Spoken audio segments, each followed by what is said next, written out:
Yo, what's up? Yo, I'm like, how can you not get excited with that intro? Isn't it good? Let's go. I know, it's the beat. You just want to like groove if you got any Yes. moves. I saw you in the green room. Was popping those moves. Come on. So good. It's good for an afternoon pick me up. For those who are not watching live, I'm sorry. You should join us more often because it's really fun over here on Facebook, YouTube, and LinkedIn simultaneously. And so I'm excited to introduce today's guest, Kyle Sullivan. You guys, he is electric with just his energy. You can tell out the gate, but he's got energy even while having two children under two, one of which is 2 months old, all the while having a really rad backstory. And I say rad, that might not be the way Jesus would describe it, but it's the way I'm going to describe it. A rad background because he's going to use it for his glory in the way that only God can. And he is also a founder, no different than me, of a coaching company. And so I'm excited to just explore the similarities and also the differences and how we can just glorify God in the process. Thanks for being here, Kyle. Absolutely. I am so excited to this. And I subscribe. It's a rad background. So Good. I co-sign. Hey, good. I mean, D1 athlete and drug dealer are two totally different and yet maybe synonymous experiences that a lot of D1 athletes have. The pastor piece then following right after that, I'm like, yes, I'm in for the story. I'm in for the testimony. Yeah. And then the fatherhood piece, that means there's a wife somewhere in the mix that we're excited to know about. And then how you shifted all of that and you stepped into coaching and how it probably transformed your mind in that process and how you can serve people in maybe a different way than what you might have initially thought through ministry and what ministry means. Yeah, 100%. It's all been different hats and seasons. And I mean, as the Bible says, all things work together. So it all meshes together to this moment right now. It does. Okay, so let's go to the backstory. Take it back all the way, wherever you want to start. Okay, so I'll kind of speed through childhood, but so I was born. My dad was a senior in high school, and he just said, "I was born." Good. Yep. I'm so glad you're here. There we go. Hey, we're going all the way back. I love it. So when I was born, my dad was a senior in high school, and that's important because he was had just turned 19. The next month after I was born. Drops out of high school, starts, working to provide for the son that he has. Biological mom bounces at 6 months old. I still to this day don't know who she is. So, my dad, single dad, grandparents, right. And so in that, it's important to start there because it implanted in me a desire for acceptance, and that was subconscious. I didn't know until years later in a lot of counseling why some of the things that I did was tied back to even that infancy of, I don't know who my biological mom is, but there's always that yearning of like acceptance and all of that. Rejection. Abandonment. Yeah. Oh, yeah. I know all the buzzwords. I learned it too. So, grew up in small town Louisiana. If your listeners, watchers have heard of Duck Dynasty, that's my hometown. Nice. And so, grew up there. It's a great place to be from. But even at an early age, like my dad joked, he's like, you were not going to be this small town guy. Like I was in elementary school going, I can't wait to leave here. I'm going to be in big cities and I'm going to do big things. Like it was this desire in me to be a part of something way bigger than myself. And so go through middle school. In 8th grade, my dad gets saved. That's a key piece of my story because he went to this really prominent men's conference called Promise Keepers. It was really big in the 90s and early 2000s. And he comes back home and sits mom and I down Sunday evening and says, hey, I've given my life to Christ and we're going to start going to church. Now, Tamra, I had no context of church. None. Wow. We weren't even CEOs. Like we didn't even go on Christmas and Easter only. Right. Like there was none of that. Great analogy. And so I, as an 8th grader, asked the question, when's church? My dad said, it's on Sundays. I said, I'm not going. Dad, that's when we watch football. And as an 8th grader, you can Yeah. assume you won that argument with your parents. Yep. So I joke I had a drug problem before I had a drug problem because my parents drugged me to church. And so I started going to church and I hated it. Could not stand it. One week, I'm able to live my life however I want as an 8th grade kid, doing, saying, dressing, whatever. The next week, I have all these rules I have to adhere to. I have to say certain things. I have to wear certain things on this random day that we go to this random building to talk to this random person.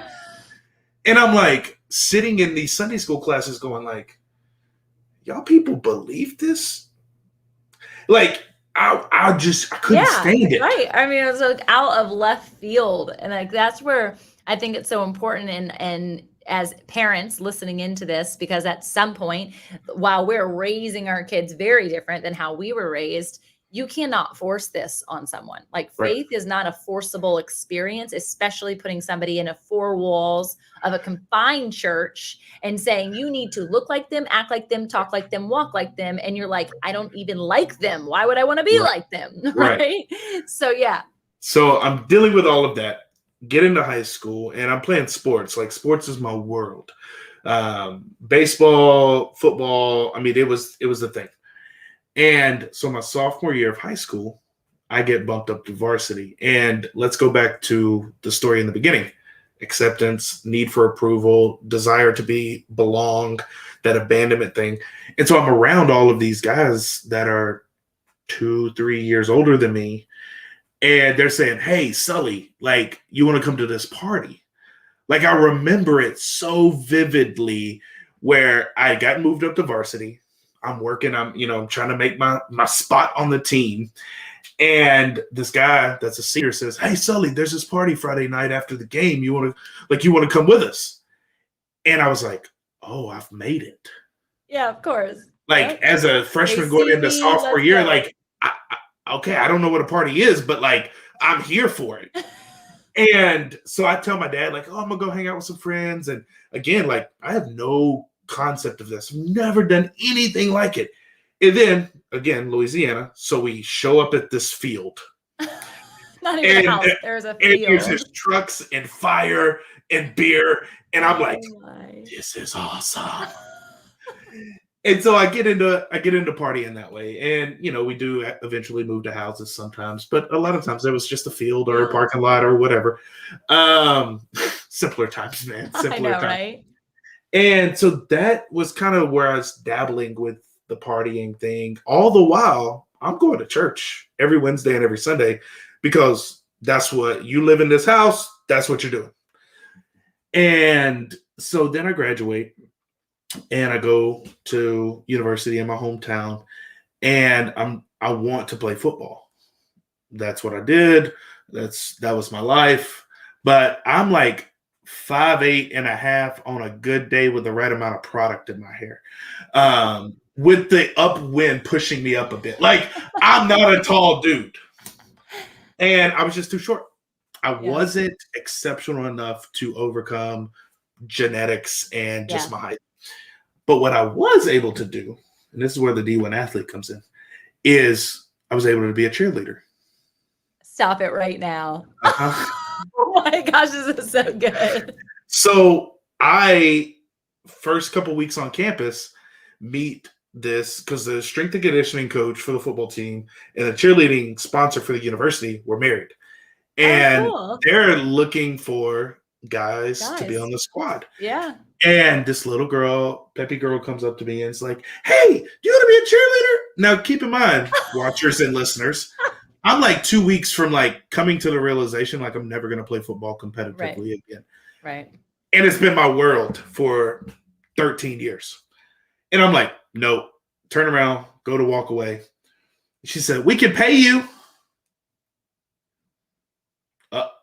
Oh. So I turned back around and I'm like, y'all going to pay me to hang out with you?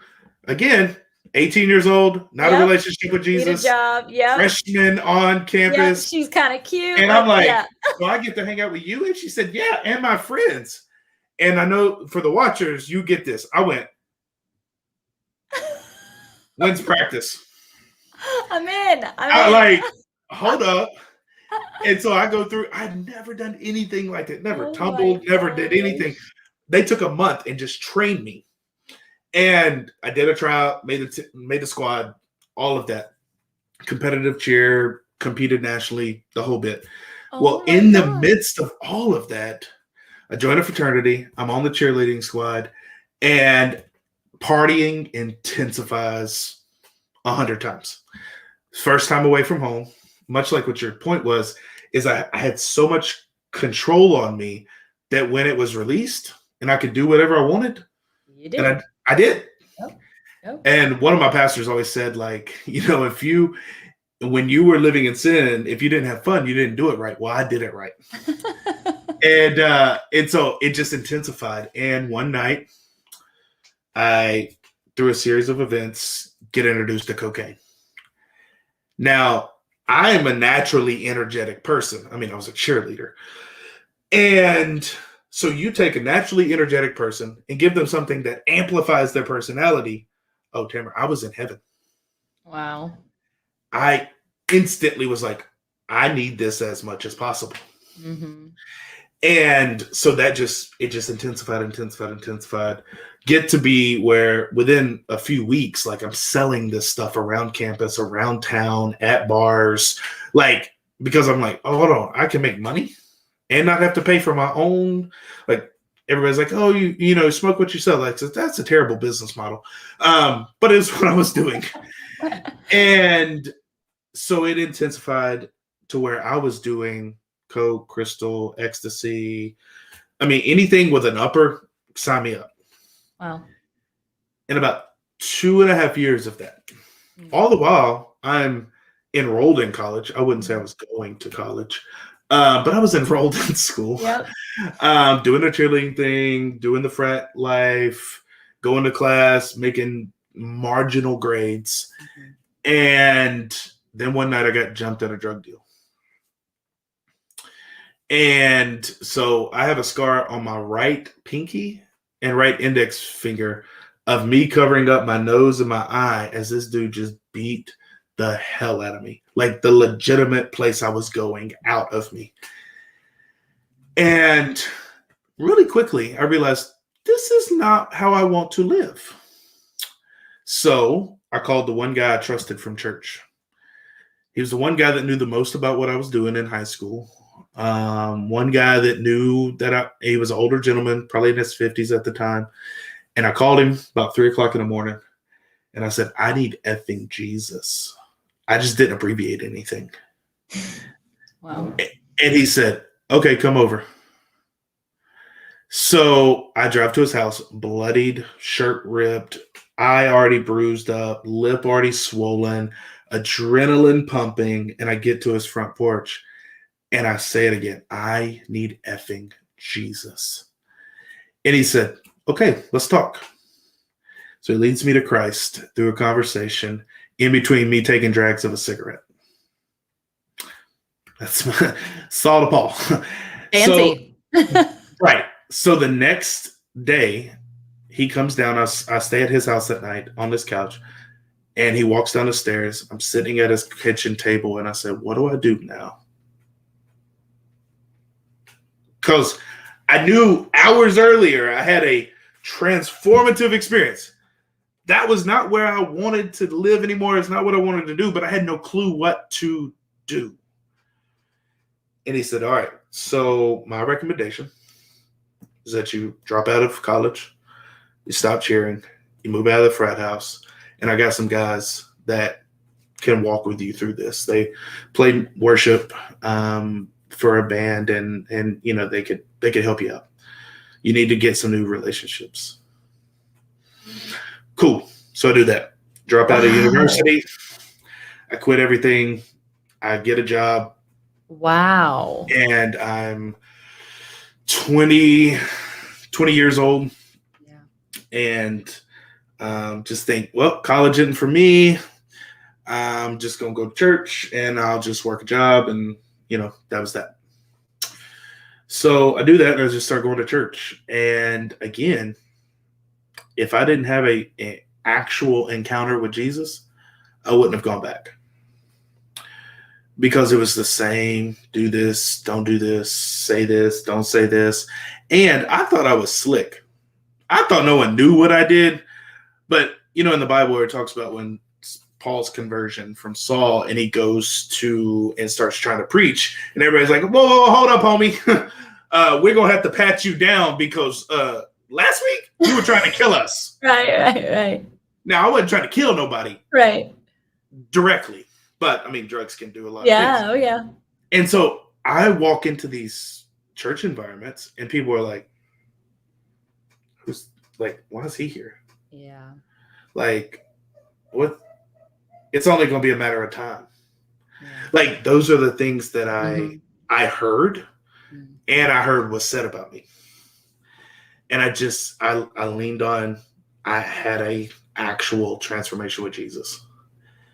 And so I just kept going. And I said, I don't care if they believe it, they don't. I know it happened to me. I'm going to make the best decisions I can. I'm gonna try to do the best I can, forgive where I need to, ask for forgiveness where I need to. And so when I gave my life to Christ, I said, my yes is on the table. Whatever, whenever, the answer is yes. And it didn't take very long before I started feeling drawn to like vocational ministry. And I was like, Jesus, you are tripping. You're funny. You are tripping. And it just kind of laid in a crock pot of calling, if you will. Mm-hmm. And I'm like, ministry? No, I'm going to be in business. I'm going to make a lot of money. And I'll be able to help out, people in the church. And Jesus has a great sense of humor because a year later, I enroll in a Christian college. I move away from my hometown. I knew one person in a new town that I was going to. It was literally like me moving to the wilderness because this town had 10,000 people. And everything I said I would never do, I went to a smaller town. God, it's so funny. And so I get a degree in Christian studies and graduated 2012, and I moved to Oklahoma. And 2010, I'm doing an internship, and I meet this beautiful blonde. It was lust at first sight. We can be real here, right? Yes, please. Like everybody's like, oh my gosh, I just knew I loved her. No, she was fine, and I wanted her to be mine. Hello. And I said, ooh, who is this? My God, today, glory. And so I moved here in 2012 and to Oklahoma chasing a girl.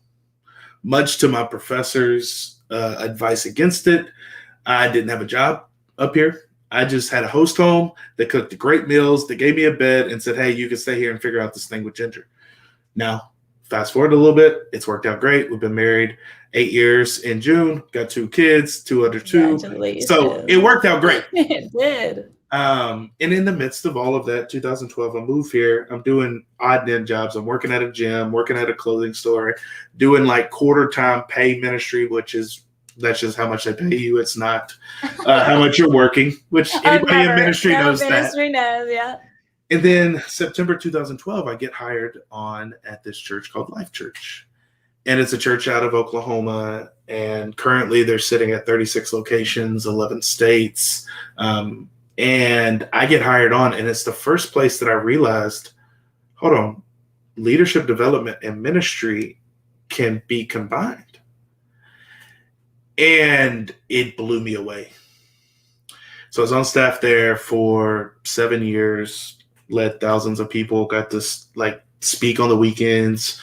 I think 4 times in my time there, team teaching with the pastor, and it was just incredible. Leave that in 2019 and go work at a church called Transformation Church, led by Pastor Michael Todd. And it was like in the come up of the church. The church had grown from about 300 to 2,500 in 6 weeks, blowing up on social media, every message going viral. It was just incredible. Yeah. Amazing. And then October of 2019, my daughter's born. And that's when I say I unofficially started unleashed the champ in my entrepreneurial journey, because October 5th, 2019, 12:47 a.m., I held her for the first time, and I made a commitment that I'm going to give you presence of time, not just presence of things. Mm. And Tamara, I didn't know how that was going to happen. But then the pandemic hit, and I get really used to working from home. Mm. My wife's working from home. My daughter's 4 months when all this stuff starts. And at about 8 months of her life, we say as a church, hey, we're going back to the office. And I heard it's time. Mm. And I said, it's time for what, Jesus? And so I talked to my wife and I said, I think God told me to quit my job. And she said, oh. And for any husbands on here, when your wife gets a couple octaves higher, watch out. Because you don't know which way it's going to go. Oh, gosh, it's so true. You're like, it could be great. Oh, okay. And so she says, so what are you going to do? And I went, well, I got this coaching thing in the back of my head. And I just think I want to go for it. And I want to see if I can make this thing, if I can make it work. And she gets a smirk on her face. And she said, I think you may be the last person to realize what you should be doing. Now, that's important and that's huge. But my wife is also one of the most risk-adverse people. Right? She's no, ever. No. And for her to stamp of approval that, I was like, let's go. I'm good. Let's do this thing. Wow. And so Unleash the Champ was born 2 weeks later. And it's just evolved. And here we are. So birth to now. And now I get to talk to you. This is so good. I love it because there's so many rebirths, right, in the midst of it, which I think is so beautiful. But I want to ask 2 questions. Yep. One, I see you, curled up in the fetal position with your hand over your face, being beat the SHIT out of. Yep. And then the scream of, I need Jesus. Yeah.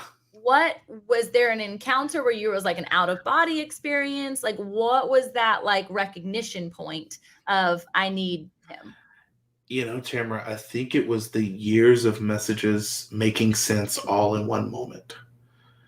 Wow. Because I said, I was in church every Wednesday. Yeah. Every Sunday. I went to every retreat.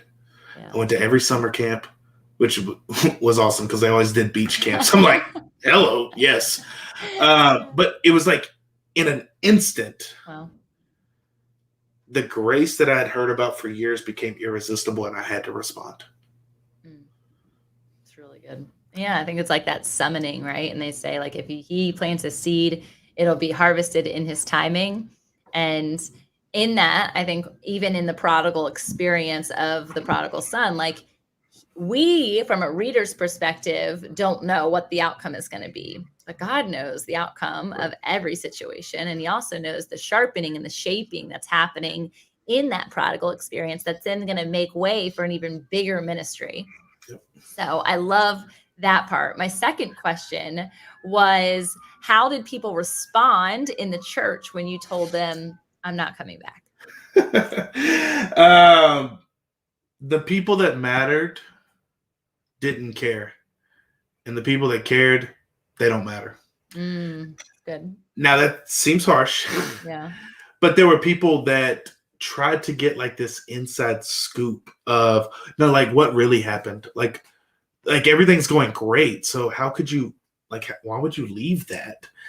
And I think sometimes well-intended people need us to villainize an old season to justify a new one. That's heavy. That's good.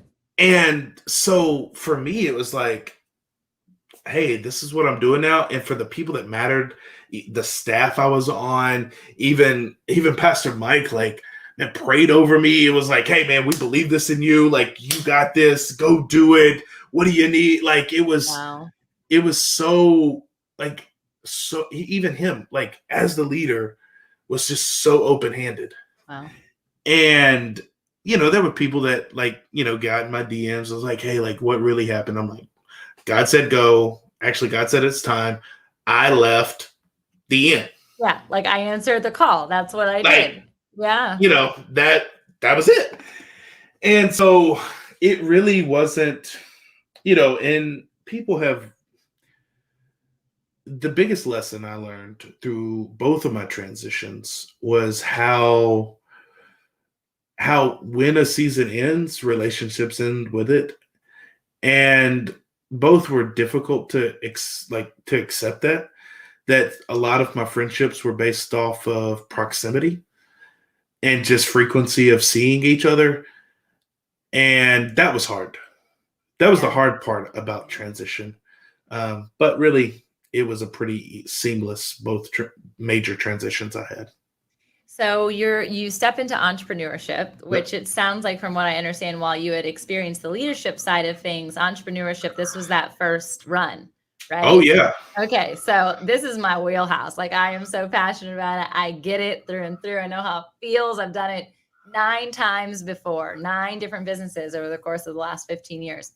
So I love the adrenaline, which you obviously parallel. You love the adrenaline. You love let me put myself in the corner and let me punch my way out of it. Right. But we're also being in congruency with God, like in a place where we have to trust and realize that every punch we throw isn't necessarily what he would have us do, but he's like, you can stay in the corner, right, but I'll throw the punches. Right. And so talk to me, because I love the Unleash the Champ. I love the concept. I love the connection to your past. How do you keep your hands bound from throwing the fist rather than trust God in the process of evolution for your business? Oh, I think I throw more punches than I need to. I sometimes feel like Peter with the, like, I'm cutting ears off and God's like, stop it. Stop it. I got it. So you asked that, I'm like, yeah, we're real here. Yes, we are. But I think there has been, as much as I know mentally, it's been hard in my heart to like just trust. Yeah. And have the faith that like my name's in rooms that I couldn't go in. And I believe that in my head.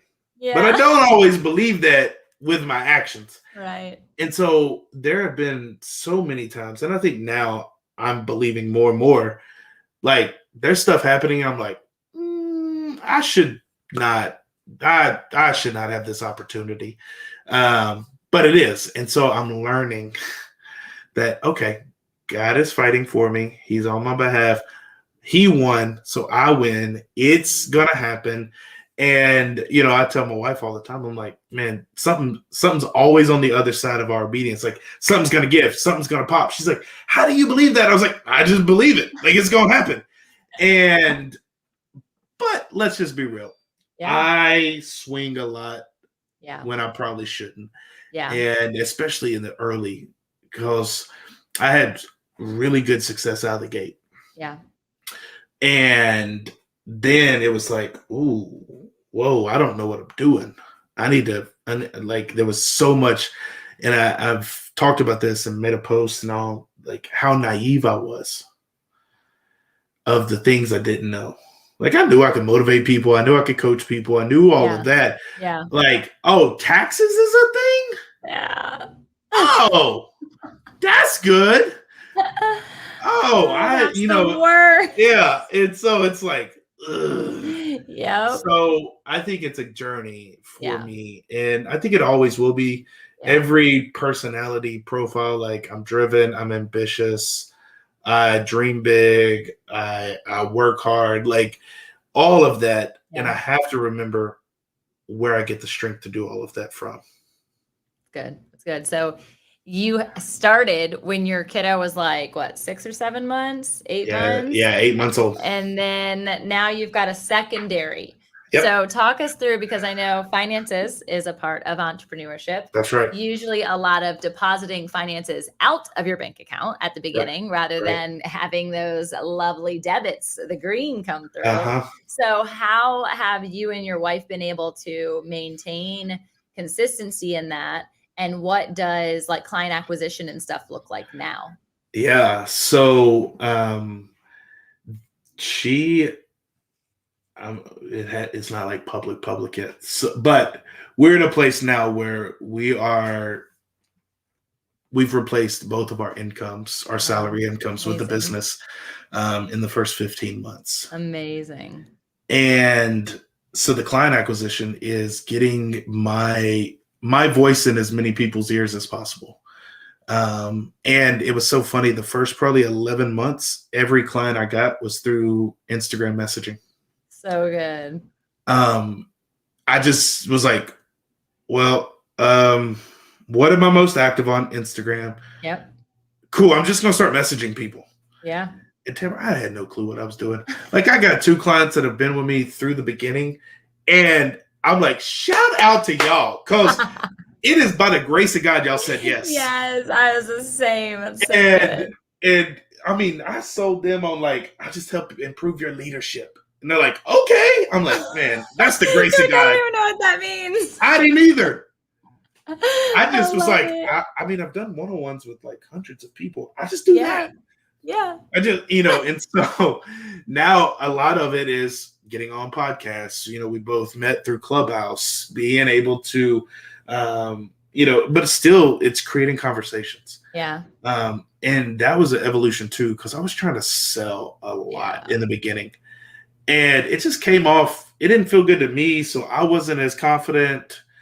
And the more I just talk to people, the conversation generally goes to, so how do you work? Like, how does one work with you? Yeah. Oh, okay, cool. Let's talk about it. Yeah. And that is, I'm in a corner, but God's swinging. Yeah. So good. And probably, 3-4 months ago, I really felt a strong sense of like, wait for the invitation. And so I still create conversations, but I don't pitch anybody like I used to. Yeah. And it's so crazy to me is when I stopped pitching, God started providing. So good.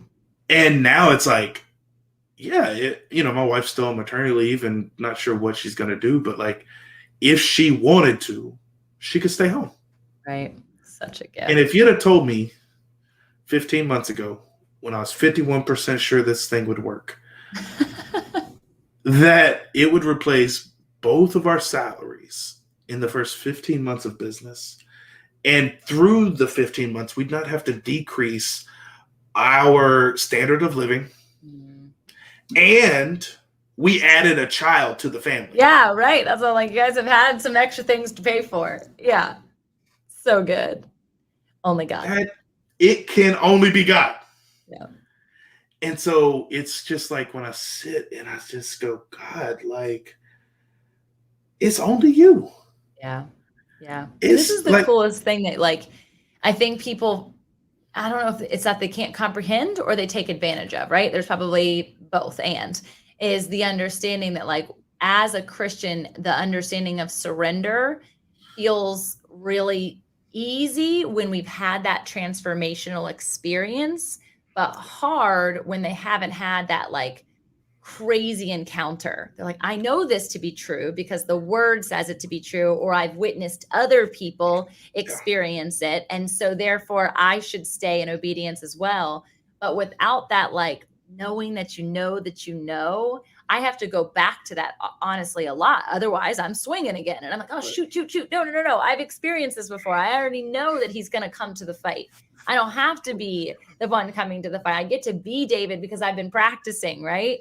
And I don't have to do it in the same way that everybody else anticipates. I don't have to armor up. And I think the biggest conversation that I would take from this so far is the understanding of the sales piece, because I'm the same. Like, I have a servant's heart. I want everybody to come in for free. And my mama, who is my sales manager and my customer relations, and she's like, no, it doesn't work like that. You do have mouths to feed. You do have children who go to school. There are things you need to pay for. You have to pay your team. You have to pay yourself, like all these other pieces. And so I think that there's a healthy congruency.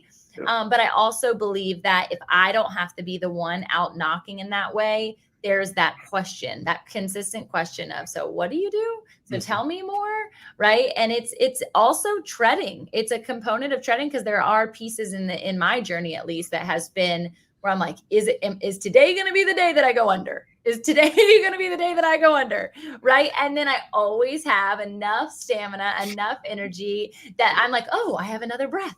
Yep. Oh, I have another breath. But it's not in this like grandiose, like, let me pull you into the standing water experience. It's like every day I have to continue to remind myself that he's got me, yep. that the storm is happening, but he's asleep on the boat. Come on. Exactly right. Yeah. I never missed a payment on anything until I started my own business. Yep. And I'm like, I moved out at 18, was working $2.13 an hour waiting tables, and never missed a bill until this. And I'm like, yeah, you're like, I'm giving up. I quit. Jesus. Like, right. What? And I don't know if this is, I just feel prompted to share this. Mm-hmm. There's been so often, this journey has been the most lonely journey for me. And I realized something, that let's go back to when we're in school and we're taking tests, right? If we have a question about the test, the teacher can't answer it while the test is happening. So good. And so often we're in the middle of a test and we're going, Jesus, hey, give me the answer. And he goes, I actually, like, we've already taught the lessons. So, like, I can't speak during the test. Such a good analogy. I've never heard that analogy. That's really good. And so it's like, we oftentimes are like, I just don't know. I don't know. Hey, can I ask a question? And Jesus is like, we've already done the lessons. You just have to lean on what I've already deposited in you. Oh, that's so crazy, especially from like a vision experience, right? So like even you stepping in and him saying it's time, and you're like, it's time for what?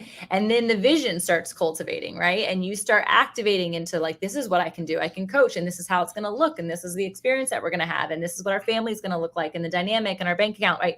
You're vision casting because he's depositing that vision into you.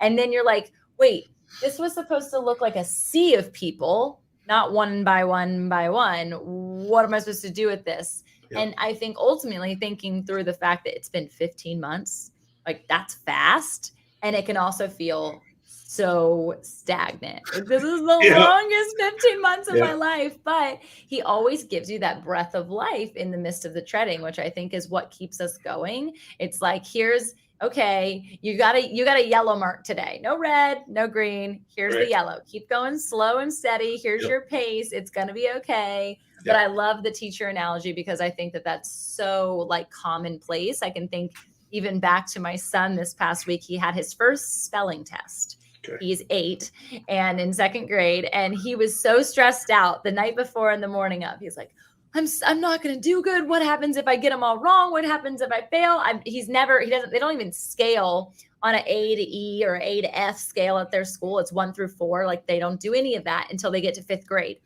at his school. And so I'm like, you don't even know what that is. Like you've never gotten that before. So he ends up getting 7 out of 10 and he thinks it's the end of the world. Right. And I'm like, buddy, like, it's okay. We just have something to learn from that.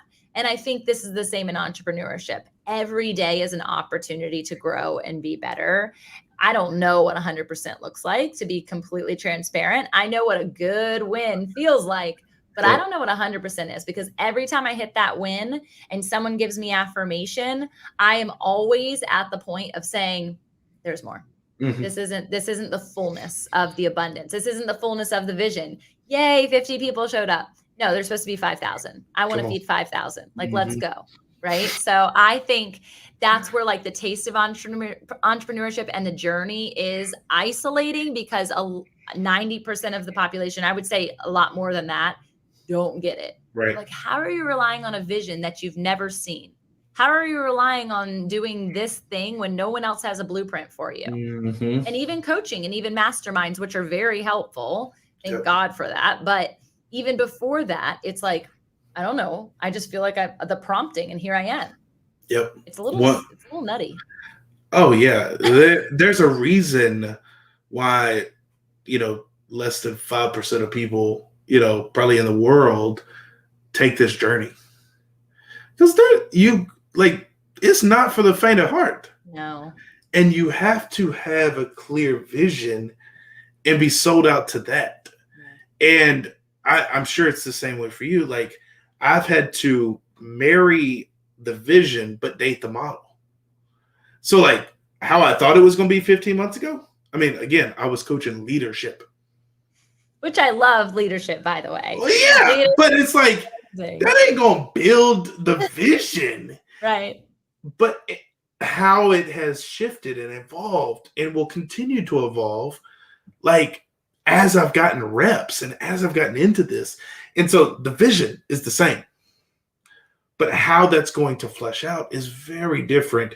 And, I just think I couldn't, people always ask, well, could you go back to a 9-to-5? Could you go back to ministry? And I'm like, if God told me to. Yeah, that's good. Because that's the only way that you would do it. That I could go back. And that is like, that ain't if, ands, or but. Like, it would have to be God going, this is it. Yeah. Go back. Yeah. Yeah. And this is the thing I always tell entrepreneurs too, because I have a lot of people coming away from ministry, stepping into entrepreneurship, and they immediately want to go into designing a nonprofit, right? Because it feels like the church thing to do and it's right. And then people can give me money, but they're not really giving me money. They're giving the nonprofit money. And then they can step outside of themselves versus having to go and say, hey, I have this expertise, pay me, and then I will provide you value, right? They're not into the sales thing. And what I found more than anything is the recognition that once they establish the business, which I don't always deter from a nonprofit, but I don't think currently that there's a really healthy way of establishing a nonprofit that makes sense for you until you have money to then fuel the nonprofit. So there's a way that we do this. So getting them into the business side of things, and then they're like, wow, I've seen more transformation serving these people than I have in ministry that I've done for 20 or 30 years. Guess why? Guess what the difference is? What's that? Investment. That's right. They're willing to exchange value for something that they need. In ministry, when it comes to the church has been so coddled, and the church has been, I'm sorry, I'm speaking out over here. The church has been coddled, and we're spoon feeding grace. Come on. And I am all for grace. You talked about grace in your story. I've needed grace over and over and over every single day.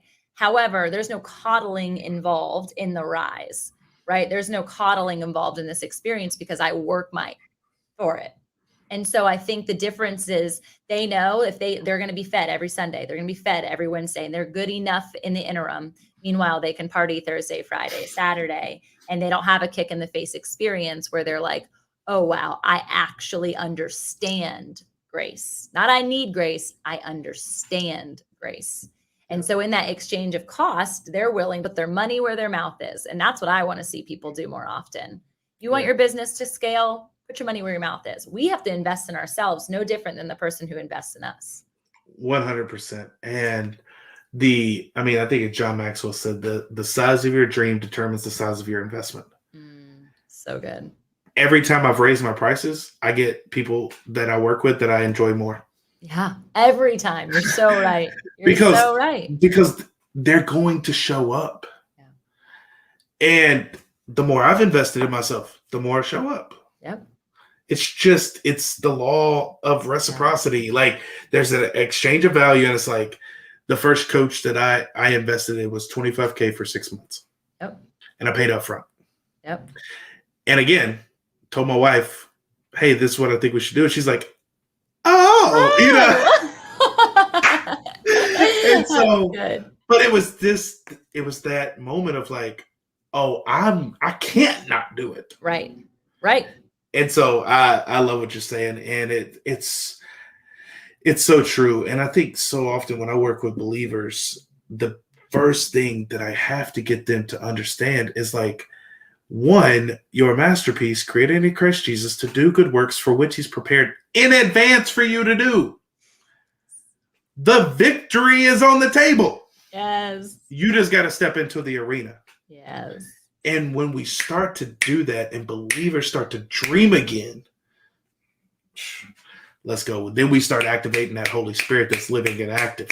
Yes. Yeah. People can't understand the fire that ignites, because what's happening, it's not just for you. We know this to be true. Like, you're literally catching fire to everything and everyone that's around you.